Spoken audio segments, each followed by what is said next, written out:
आधा किलो माश की धुली दाल लेके मैंने काफ़ी देर के लिए भिगो दी थी। जब ये आधा घंटा गुजर गया तो इससे निथार लिया और मज़ीद आधे घंटे तक रखा तो बहुत नरम पड़ गई। अब इसको हमने दही हल्दी और नमक डाल के इसको उबालना है। नमक कितना डालना है कि जितना जायका हो, हस्बे जायका। इसको उबाल लें। उसके बाद हमने इसको थोड़ा सा इसमें ऑयल डालना है ताकि ये उबले ना, मतलब बाहर ना निकले, और इसको हमने उबाल लेना है। इससे फ़ायदा ये होगा कि पहले जब हम इसे उबलने रखेंगे तो फिर झाग सा जाएगा, वो फेंक दें तो इसकी बादी होगी वो या मैल होगा वो निकल जाएगा। और फिर इस पर इसका वेट लगा दें और इसको बस जैसे ही वेट हिले वैसे ही इसको बंद कर देना है। इससे ये ना खड़ी रहेगी क्योंकि भीगने से काफ़ी गल जाती है। इसके मसाले के लिए मैंने 4 प्याज़ें ली हैं। ये बड़ी अच्छी भुनी हुई कढ़ाई, जैसे कढ़ाई वाली दाल या होटलों में दाल नहीं मिलती, ये ऐसे पकेगी। तो मैंने 4 प्याज़ें लेके इनको बघार की तरह, बघार के अंदाज में काट लेना है, स्लाइस कर लेना। और गरम मसाला लिया थोड़ा सा, 2-4 लौंगे हैं, 6-7 काली मिर्चें हैं और ये दालचीनी के स्टिक हैं। अब इसको प्याज के साथ साथ हमने इसको तल लेना है गरम मसाले को। तो चूँकि कढ़ाई के स्टाइल में बनती है ना, तो इसलिए इसमें प्याज ज़्यादा डलती है। बड़े बड़े 2 टमाटर लिए हैं और इनको भी बारीक काट लिया और साथ लिया है 1 टीस्पून ज़ीरा। जब प्याज ब्राउन हो जाएगी तो फिर हम इसमें ज़ीरा डाल देंगे और ज़ीरा डाल के फिर हम इसमें टमाटर डालेंगे। अभी देखिए इसका रंग देखें, इसको तेज़ नहीं करना।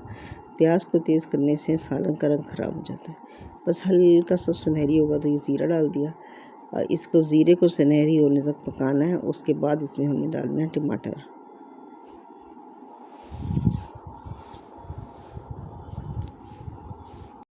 अब टमाटर का भी ना चकोर काटने हैं, इसका पेस्ट नहीं बनाना हमने। तो इस तरह से मसाला ना गाढ़ा गाढ़ा रहता है, पेस्ट बनाने से वो लुक नहीं आती। ये हल्दी नमक डाला हुआ था, लहसुन डाला है, अदरक डाला है और साथ में डाला है ये मैंने मिर्चें। अच्छा, ये डालना है। जब ये टमाटर वगैरह नरम पड़ जाएंगे तो ये डाल के भूनना है। नमक जो है ना आखिर में चेक करेंगे क्योंकि नमक दफ़ा डल चुका है तो इतनी ज़रूरत नहीं है नमक डालने की। चेक कर लेंगे फिर डालेंगे। अब मसाला फिर दोबारा भूनना है। ये ज़रा टमाटर नरम पड़ जाए और इसका ऑयल ऊपर आ जाए, इतनी देर तक हमने इसकी भुनाई करनी है। आंच दरमियानी रखनी है, तेज़ आंच पे बिल्कुल नहीं पकाना। जब ये भुन जाए तो फिर ये जो दाल हमने उबाली थी हल्दी और नमक डाल के, ये देखें इस तरह खड़ी होनी चाहिए, गल जाए लेकिन बिल्कुल खड़ी हो। इसलिए वेट की हिलते ही हमने चूल्हा बंद कर देना और थोड़ी देर बाद ना, चूल्हा बंद करने के बाद हमने उसका वेट भी उतार देना है ताकि वो मज़ीद ना नरम पड़े। तो एकदम नहीं उतारना, जब किल्ली बैठ जाए, किल्ली बैठने से पहले उतार दीजिएगा। फिर इसी तरह इसका हमने मसाला भून लिया, भून के देखें इस फॉर्म में ले आए नरम। पेस्ट बिल्कुल नहीं बनाना। जितनी मिर्चें हम डालेंगे इसमें और इस तरह करके, और फिर हम जब ये मसाला तैयार हो जाएगा तो फिर हमने इसमें दाल डालनी है। तो इसकी भुनाई में भी 10-15 मिनट लगते हैं। जिस तरह माश की दाल जो है ना, हमने बस वेट हिला और 1 मिनट से कम वक्त में उसे बंद कर दिया, फिर 1-1.5 मिनट बाद उसका वेट भी उतार दिया। इसी तरह इसकी भुनाई में कम से कम 15 मिनट लगेंगे, तब जाके ये इसका कचान निकलेगी और इसका टेस्ट आएगा। क्योंकि एक चीज़ होती है कुकिंग टाइम, जब तक कुकिंग टाइम पूरा ना हो किसी चीज़ में जायका नहीं आता। इसी वजह से आपने देखा होगा कि निहारी, बिरयानी या ये हम बनाते हैं ना पाए, तो ये अगले दिन ही मज़ेदार होते हैं जब इनका गर्म हो के कुकिंग टाइम पूरा हो जाता है। तो ये मसाला भुन जाए और तेल अच्छी तरह निकल आए तो फिर हमने मिर्ची डाली। और याद रखना है कि एक दफ़ा तेल नहीं निकल आए तो भुनाई होती, बल्कि छींटा दे दे के दोबारा हम भुनाई करते हैं, तब जाके सही भुनाई होती। ये मिर्चें डाल दें। अब की पसंद है कि लंबी डालें या काट के डालें। जब भी मुकम्मल तौर पे भुन जाएगा फिर हमने माश की दाल डालनी है। और जो माश की दाल में थोड़ा बहुत पानी था, पानी ज़्यादा नहीं होना चाहिए, बस ये ज़रा वो रहे, सिलबिली सी रहे, बिल्कुल खुश्क नहीं होती, थोड़ी सी ना नरम सी रहे, मतलब एक हल्का सा इसमें ग्रेवी सी रहेगी।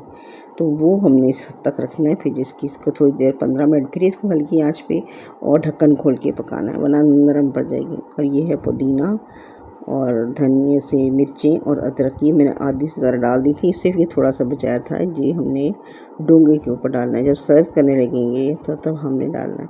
ये पहले डाल के इसको अच्छी तरह दम दे दें ताकि इसकी जो कचांद है ना मिर्चों की और अदरक की वो निकल जाए।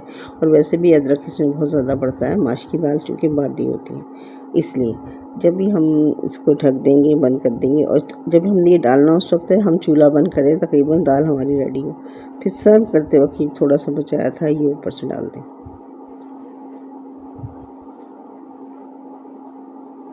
और ये है अच्छा, ये एक बघार भी डालेंगे इसके ऊपर से।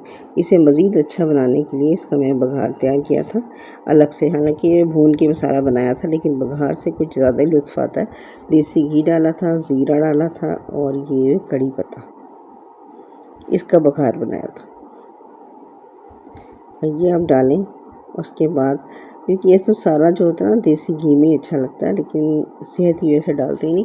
तो इसमें ख़ास बात ये है कि कड़ी पत्ता सूखा है, तो इसे ज़ीरे के साथ ही डालना। पहले ज़ीरा ज़रा कड़कड़ा जाए फिर कड़ी पत्ता डालना है, वरना जल जाएगा।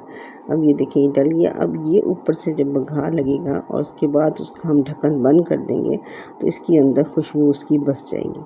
और थोड़ा सा मैंने बिल्कुल थोड़ा सा गरम मसाला भी डाला था पिसा हुआ। अब ये बघार लग गया। अब बस इसके बाद हम इसका ढक्कन बंद करेंगे, इसी खुशबू को जो है ना अंदर ही बसा देंगे। उसके बाद जब हम सर्व करने लगेंगे तो हम इसको चला फिरा के अच्छी तरह कि घी और मसाले ये चीज़ें हैं, ये जितना हमने डाला था अदरक वगैरह, ये एकसार सा हो जाए, हमवार सा मिल जाए।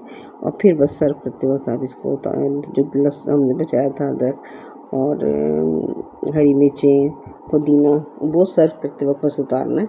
और बहुत मज़ेदार किस्म की माश की दाल तैयार हो गई। ये लोग कहते हैं ढाबा स्टाइल, लेकिन ये घरेलू स्टाइल की दाल है।